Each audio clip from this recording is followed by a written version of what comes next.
സങ്കീർത്തനം 127:2. നിങ്ങൾ അധികാലത്ത് എഴുന്നേൽക്കുന്നതും നന്നാ താമസിച്ച് കിടപ്പാൻ പോകുന്നതും കഠിന പ്രയത്നം ചെയ്ത് ഉപജീവിക്കുന്നതും വ്യർത്ഥമത്രേ. തൻ്റെ പ്രിയനോ അവൻ അത് ഉറക്കത്തിൽ കൊടുക്കുന്നു. അധ്വാനിക്കേണ്ടതില്ലെന്നാണോ ഈ വാക്യം പറയുന്നത്?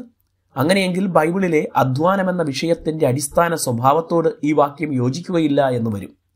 മനുഷ്യൻ പാപം ചെയ്ത് ദൈവ തേജസ് നഷ്ടമാക്കുന്നതിന് മുമ്പ് തന്നെ കിഴക്ക് ഏദനിൽ തോട്ടമുണ്ടാക്കി അവിടെ അവനെ ആക്കിയപ്പോൾ 2 പ്രധാന ഉത്തരവാദിത്തങ്ങളാണ് നൽകിയത്: തോട്ടത്തിൽ വേല ചെയ്യുക, തോട്ടം കാക്കുക.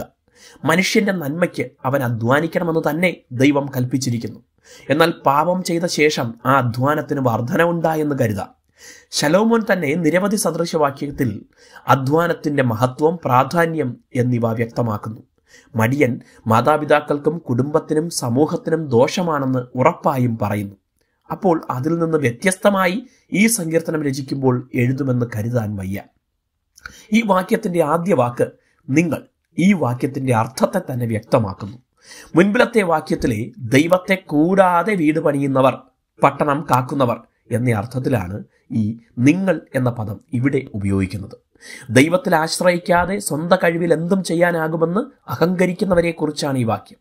മാത്രമല്ല, ഈ ഭൂമിയിൽ ധനവാന്മാരാകാൻ വിശ്രമമില്ലാതെ പണിയെടുക്കുന്നവർ തങ്ങളുടെ സമയവും ആരോഗ്യവും പലപ്പോഴും തങ്ങൾക്ക് പ്രയോജനം വരാത്തതിനായി പാഴാക്കുകയാണ്. ധാരാളം സമ്പാദിച്ചിട്ട് ഒടുവിൽ അതൊന്നും വേണ്ട വിധം അനുഭവിക്കാൻ കഴിയാതെ ലോകം വിട്ടുപോകേണ്ടി വരുമെന്നത് ആർക്കും നിഷേധിക്കാനാകാത്ത സത്യമാണ്. അധ്വാനം പോലെ പ്രധാനമാണ് വിശ്രമവും. ഉറക്കമില്ലായ്മ മനുഷ്യന്റെ സകല താളത്തെയും തെറ്റിക്കും, ബന്ധങ്ങളെ ദോഷമായി ബാധിക്കും. ദൈവത്തിന്റെ പ്രിയപ്പെട്ടവർക്ക് അവിടുന്ന് നൽകുന്ന അനുഗ്രഹങ്ങളിൽ ഒന്നാണ് ശാന്തമായ ഉറക്കം. ദൈവം നൽകുന്ന സമാധാനം ഏതവസ്ഥയിലും നമ്മുടെ മനസ്സിനെ തണുപ്പിക്കുന്നു. ആകയാൽ ഏതു നന്മയ്ക്കും ദൈവത്തിന് നന്ദി അർപ്പിച്ച് അധ്വാനവും വിശ്രമവും ശരിയായ വിധം ക്രമപ്പെടുത്തി ജീവിക്കാം. ദൈവം നമ്മെ അനുഗ്രഹിക്കട്ടെ.